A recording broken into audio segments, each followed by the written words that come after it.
अस्सलाम वालेकुम, क्या हाल है बच्चे।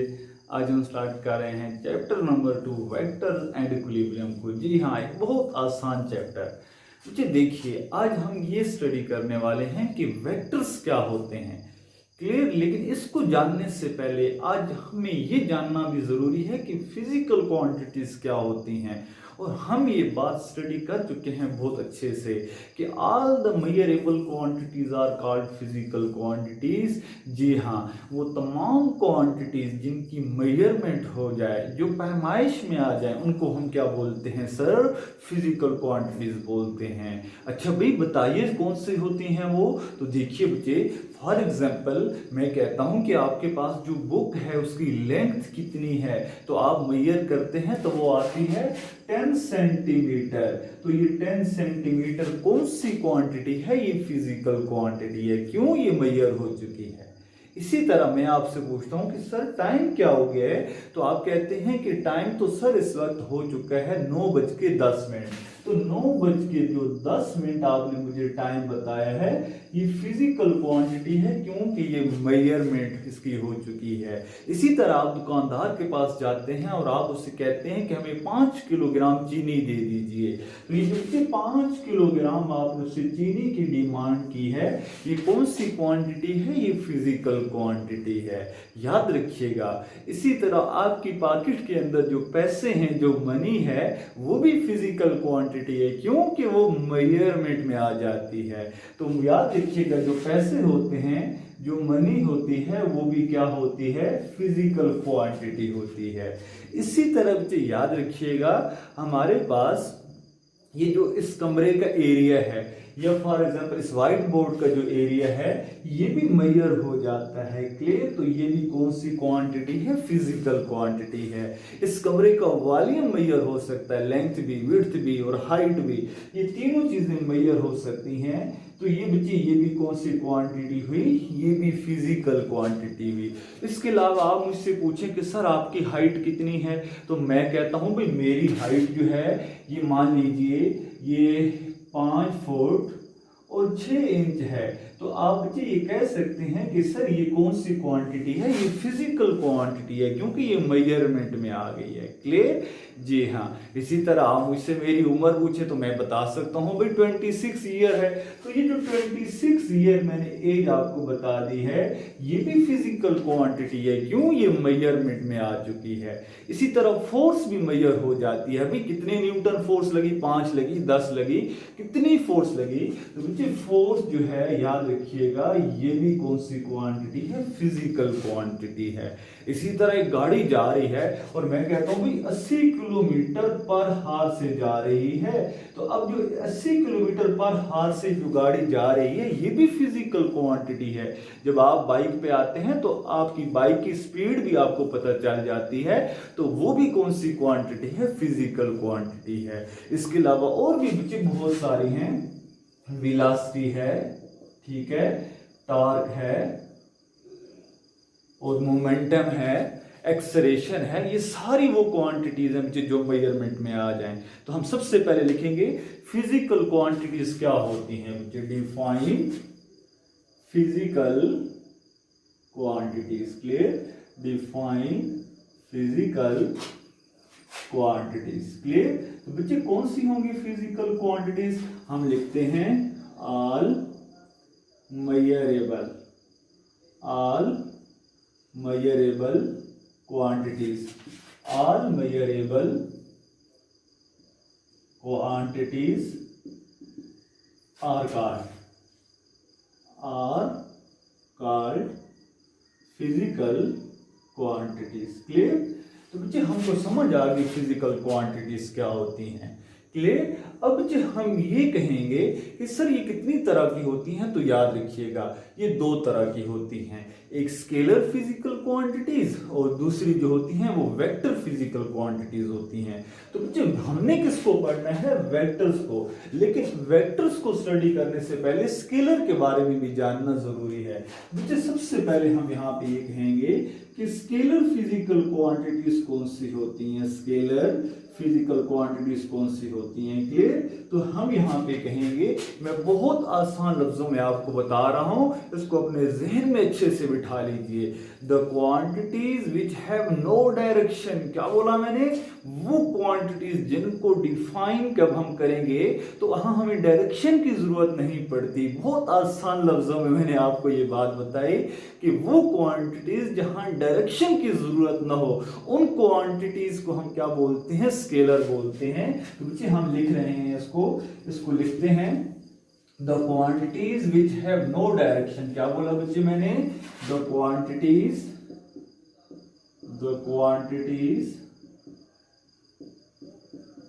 विच हैव नो डायरेक्शन, जिनके पास कोई डायरेक्शन नहीं होती। Is it clear? उन क्वांटिटीज को हम क्या बोलते हैं बच्चे, उनको हम बोलते हैं स्केलर। इसको एक और तरह से भी हम डिफाइन कर सकते हैं। आप कहें सर इसको जरा अच्छे से डिफाइन कीजिए, तो बच्चे मैं ये कहूंगा the quantities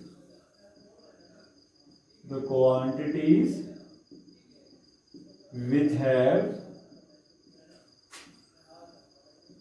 magnitude and unit, the quantities which have magnitude and unit. जी हाँ, वो क्वांटिटीज बच्चे जिनके पास मैग्नीट्यूड और यूनिट होता है, क्लियर, उनको हम क्या बोलते हैं, स्केलर बोलते हैं। फॉर एग्जाम्पल बच्चे अभी मैंने बोला 18 किलोमीटर, तो बच्चे 18 मैग्नीट्यूड है, किलोमीटर यूनिट है, ये कौन सी क्वांटिटी है, स्केलर। इधर हमको डायरेक्शन नहीं पता। इसी तरह आपने जो वो दुकानदार से चीनी ली 5 किलोग्राम, तो 5 kg, 5 क्या है, मैग्नीट्यूड है, किलोग्राम क्या है, यूनिट है, दो चीजें हैं, डायरेक्शन नहीं है, तो ये कौन सी क्वांटिटी हुई, ये स्केलर हुई। इसी तरह बच्चे फॉर एग्जांपल हम आपको कहते हैं, आपने जो बुक की लेंथ मेजर की थी 10 सेंटीमीटर, तो 10 मैग्नीट्यूड है, सेंटीमीटर यूनिट है, कौन सी क्वांटिटी है, स्केलर है, क्लियर।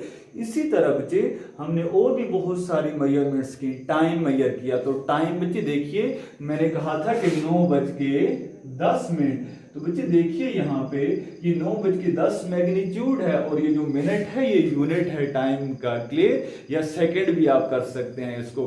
तो ये कौन सी क्वांटिटी है, ये स्केलर है, यहाँ पे डायरेक्शन नहीं है। इसी तरह आपने कहा था कि सर आपकी जो हाइट है वो कितनी है, वो 5 फुट और 6 इंच है, तो बच्चे देखिए यहाँ पे इसकी कोई क्या डायरेक्शन है, मेरे कद की कोई डायरेक्शन है, नहीं है। तो जहां डायरेक्शन नहीं होगी सिर्फ क्या होगा, यूनिट और मैग्नीट्यूड। मैग्नीट्यूड क्या है 5, फुट क्या है यूनिट, तो ये दो चीजें हैं, तीसरी नहीं है। ये कौन सी क्वांटिटी हुई, ये स्केलर हुई।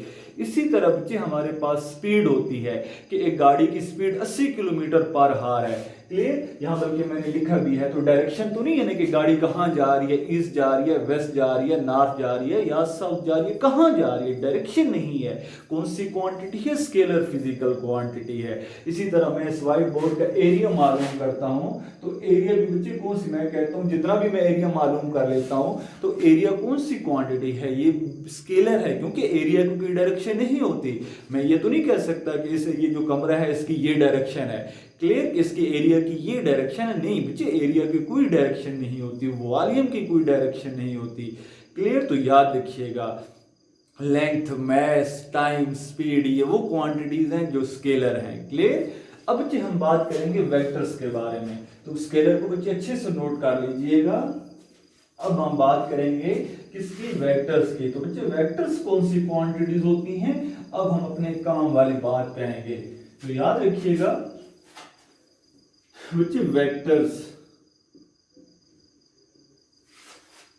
क्लियर, हम वेक्टर्स के बारे में जानेंगे। विच हैव नो डायरेक्शन, विच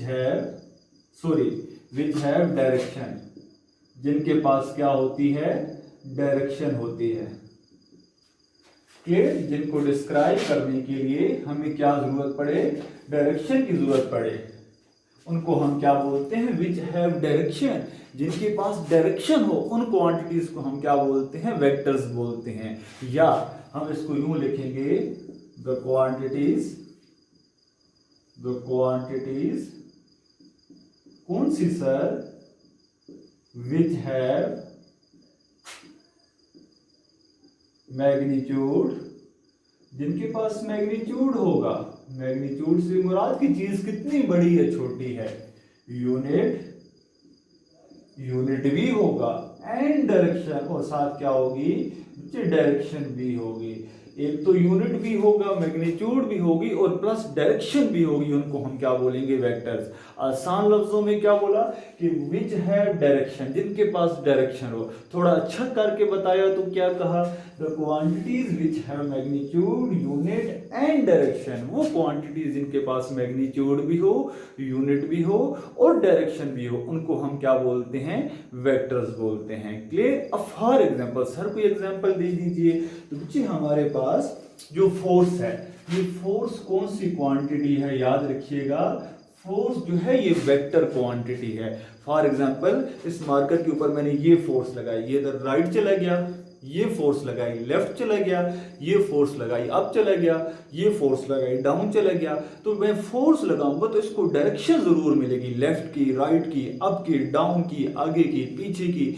तो फोर्स कौन सी क्वांटिटी है बच्चे, ये वेक्टर क्वांटिटी है। क्लियर। इसी तरह वेलोसिटी, बच्चे वेलोसिटी क्या होती है, वेलोसिटी स्पीड ही का दूसरा नाम है, लेकिन स्पीड में डायरेक्शन नहीं होती, वेलोसिटी में डायरेक्शन होती है। मैं कहता हूं कि एक गाड़ी 80 किलोमीटर पर हार से कहां जा रही है, इस्लामाबाद जा रही है। तो अब क्या है, यूनिट भी है 80, ठीक, सॉरी किलोमीटर यूनिट भी है, 80 क्या है, मैग्नीट्यूड, और इस्लामाबाद क्या मिल गई है, उसको डायरेक्शन मिल गई है। तो तीनों चीजें हमें मिल गई। क्लियर। तो हम कह सकते हैं कि ये जो चीज है, ये कौन सी क्वांटिटी है, ये वेक्टर है। तो वेलोसिटी स्पीड ही का दूसरा नाम है, लेकिन वेलोसिटी में क्या होगा, डायरेक्शन होगा। Speed in a specific direction is called velocity. तो अच्छे से इस बात को अपने जहन में बिठाइएगा। इसी तरह से हमारे पास टॉर्क होता है। तो टॉर्क क्या होता है, turning effect of a body is called torque. Clear. आप दरवाजे को घुमाते हैं क्लॉकवाइज या एंटी क्लॉकवाइज, तो अब आपको डायरेक्शन पता है कि या तो उसने घड़ी की सिमत जाना है या घड़ी के अपोजिट सिमत जाना है। तो टॉर्क भी कौन सी क्वांटिटी है, ये वेक्टर है। क्लियर। इसी तरह हमारे पास मोमेंटम होता है, motional effect of a body, तो ये भी कौन सी क्वांटिटी है, फिजिकल क्वांटिटी है।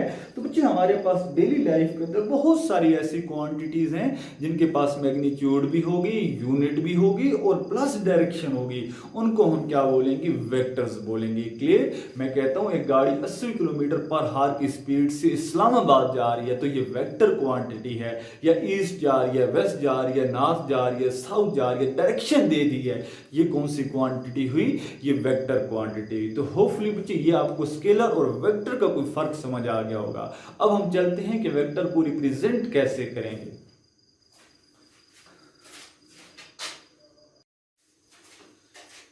अच्छा बच्चे, अब देखिए वेक्टर्स और स्केलर्स के साथ बर्ताव या सलूक कुछ अलग से है। हमने ये तो समझ लिया कि स्केलर्स और वेक्टर्स के बारे में कि दोनों में डिफरेंस क्या है, लेकिन ये बात कि जिस स्केलर को हम नॉर्मल मेथड से ऐड कर सकते हैं या सब्ट्रैक्ट या मल्टीप्लाई कर सकते हैं, उसके साथ वो नॉर्मल बिहेवियर होता है जो आम मैथमेटिक्स के अंदर होता है, एडिशन या सब्ट्रैक्शन के लिए 2 + 2 = 4 या 2 × 3 = 6। लेकिन वेक्टर के साथ हमारा सलूक ये नहीं होगा। वेक्टर को रिप्रेजेंट करने का जो मेथड या टेक्निक है वो कुछ अलग है। वेक्टर को हम दो तरह से रिप्रेजेंट करते हैं, या तो बच्चे सिंबॉलिकली उसको किसी सिंबल से रिप्रेजेंट किया जाता है, या उसको ग्राफिकली क्या किया जाता है, रिप्रेजेंट किया जाता है। क्लियर। सिंबॉलिकली क्या होता है कि बच्चे जब वेक्टर की बात होगी तो हम vector is represented by, vector को रिप्रेजेंट करेंगे कैसे, जब एज उसको सिंबल लिखना हो। क्लियर। तो हम क्या करेंगे, बाय बोल्ड फेस लेटर, हम बड़े बड़े लेटर्स लिख, जो भी लेटर है, मोमेंटम है तो मोमेंटम को हम बड़ा करके लिखेंगे, इस तरह से नहीं लिखेंगे, ये गलत है, बल्कि इसको हम क्या करेंगे, थोड़ा मोटा करके लिखेंगे। ये देखिए, इसी तरह वेलोसिटी है तो वेलोसिटी को बोल्ड करके जरा मोटा करके लिख दिया है। इसी तरह एक्सेलरेशन को इस तरह से नॉर्मल नहीं लिखेंगे बल्कि इस तरीके से लिखेंगे। तो एक ये सिंबॉलिकली क्या है, मेथड है। दूसरा बच्चे बाय लेटर्स एरो अबव और बिलो, हम क्या करेंगे, जो सिंबल हम लिख रहे हैं, मतलब एक्सेलरेशन का लिख रहे हैं या मोमेंटम का, तो हम एक्सेलरेशन या मोमेंटम के ऊपर एरो डाल देंगे या नीचे एरो डाल देंगे। मिसाल के तौर पे P मोमेंटम है तो मोमेंटम के ऊपर एरो डाल दिया, तो ये भी सिंबॉलिकली वेक्टर को लिखने का एक मेथड है। ये वेलोसिटी है, वेलोसिटी के ऊपर एरो डाल दिया, एक्सेलरेशन है ऊपर एरो डाल दिया, फोर्स है नीचे एरो डाल दिया। क्लियर? ऊपर या नीचे आप किसी भी लेटर के एरो डाल के क्या कर सकते हैं, या एक लाइन लगा के ये शो कर सकते हैं कि हम किसको लिख रहे हैं, वेक्टर्स को लिख रहे हैं। हाँ, स्केलर होता तो हम ABC एक नॉर्मल नंबर से हम लिख लेते, लेकिन क्योंकि वेक्टर की बात हो रही है तो ऊपर या नीचे आप एरो भी डाल के क्या कर सकते हैं, उसको शो करा सकते हैं सिंबॉलिकली। तीसरे बच्चे, अगर आप क्या करते हैं, वेक्टर की मैग्नीट्यूड लिखते हैं, क्लियर, तो आप नॉर्मल, वहां पे आपने क्या कहा था, बाय बोल्ड फेस लेटर, यहाँ पे आप क्या बोलेंगे, बाय लाइट फेस लेटर, हल्के नॉर्मल जो आम रूटीन में फोर्स है तो F लिख लेंगे, P है तो उसको लिख लेंगे, या उसको दो इस तरह ब्रैकेट्स के अंदर लिख लेंगे। मैग्नीट्यूड के लिए, मैग्नीट्यूड से क्या मुराद होता है, साइज, हुज्जा की चीज कितनी बड़ी है कितनी छोटी है। तो मैग्नीट्यूड लिखने के लिए हम उसको लाइट फेस लेटर से क्या करेंगे, रिप्रेजेंट करेंगे। वेक्टर का अगर हमने सिंबल लिखना है तो मैग्नीट्यूड के लिए हम उसको नॉर्मल लिखेंगे। ग्राफिकली क्या होगा बच्चे, graphically vector is represented by a straight line with an arrow head. Graphically क्या होता है, वेक्टर को एक सीधी लाइन से रिप्रेजेंट किया जाता है, उस सीधी लाइन के एक एंड पे क्या होता है, एरो होता है। फॉर एग्जांपल लाइक दिस, ये एरो है एक एंड पे और ये एक लाइन है, क्लियर। तो हम एक एरो से, जिस तरह तीर होता है तो एक एरो से हम उसको क्या करते हैं, रिप्रेजेंट करते हैं ग्राफिकली। ये जो लेंथ है, ये length of the line gives magnitude. जो लाइन की लेंथ है, एरो की लेंथ है, वो ये बताएगी कि वेक्टर कितना बड़ा है। ज्यादा लेंथ होगी तो ज्यादा मैग्नीट्यूड होगा, क्लियर। इसी तरह अगर लेंथ कम हुई तो वेक्टर की मैग्नीट्यूड भी, उसका साइज क्या होगा, कम होगा। एरो हेड गिव्स डायरेक्शन, और ये जो एरो है ये हमें डायरेक्शन देगी कि ईस्ट है या वेस्ट है या नॉर्थ है या साउथ है या कहाँ जा रहे हैं हम। एरो की जो हेड जो एरो होगा उसका जो हेड होगा वो हमको डायरेक्शन बताएगा, क्लियर, कि हमारी जो वेक्टर क्वांटिटी है इसकी डायरेक्शन क्या है। फॉर एग्जाम्पल यहाँ पे अगर एरो इस साइड पे लगा है तो हमारे पास, मैं कहता हूँ इस साइड पे ईस्ट है तो ये ईस्ट को शो करेगा। अगर एरो यूं लगा है तो मैं कहता हूँ इस साइड पे वेस्ट है तो ये वेस्ट को शो करेगा। आगे मुझे फॉर एग्जांपल इसको हम यूं भी कहते हैं, length of the line gives magnitude of a vector by a suitable scale. एक सूटेबल स्केल से भी, फॉर एग्जांपल वो कैसे, अगर बच्चे हमारे पास यहाँ पे 15 किलोमीटर पर हार मैंने लिखा, तो हम जब एक सूटेबल स्केल लिखेंगे तो हम क्या करेंगे, इसको 1 सेंटीमीटर से रिप्रेजेंट कर देंगे।